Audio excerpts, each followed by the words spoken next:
কাকুলি, তুমি কি ইউনিয়ন পরিষদের দিকে যাইতেছো? আপনি একজন ওয়ার্ড মেম্বার হয়ে ইউনিয়ন পরিষদের চেয়ারম্যানকে নাম ধরে ডাকতেছেন, তুমি করে বলতেছেন? ম্যাডাম, এইবারের মতো আমাকে ক্ষমা করে দেন।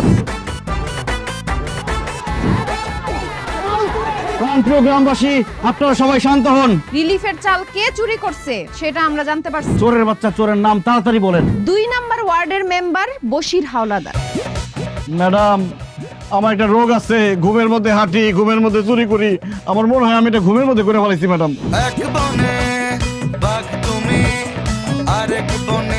কি ব্যাপার মিজান সাহেব, আপনার ওয়ার্ড আর রাস্তার এই অবস্থা কেন?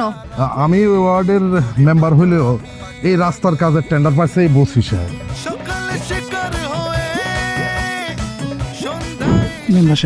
আপনি আমার মায়ের মৃত্যু সনদটা জোগাড় করে দেন। তোর মা তো বাইসা রয়েছে। একজন জীবিত মানুষের মৃত্যু সনদ বাইর করা এটা খুবই রিস্কি, কিন্তু টাকা লাগবে 50,000। খবরদার, তার সামনে তুই কোনো কথা বলবি না, তুই খালি কানবি। এই 2 লাখ টাকার লোভে এরকম বিড়ি হয়ে অসহায় মেয়েটা তুই তালাক দিবি? তালাকের ব্যবস্থা আমি করতেছি, কিন্তু 2 লাখ টাকা থেকে 50,000 টাকা আমার দিতে হবে।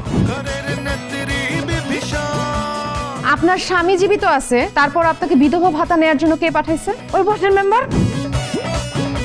ম্যাডাম, আমাদের যে আজকে জরুরিভাবে ডাকলেন, একটু বলবেন আজকে মিটিং এর আলোচ্য বিষয় কি? কারণ আপনাকে ইউনিয়ন পরিষদের মেম্বার পদ থেকে আজকে বহিষ্কার করা হবে।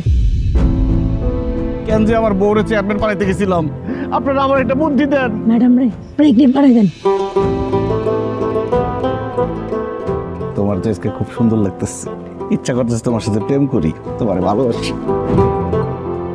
দেখো, ইউনিয়ন পরিষদে কতগুলা কাজ করছি।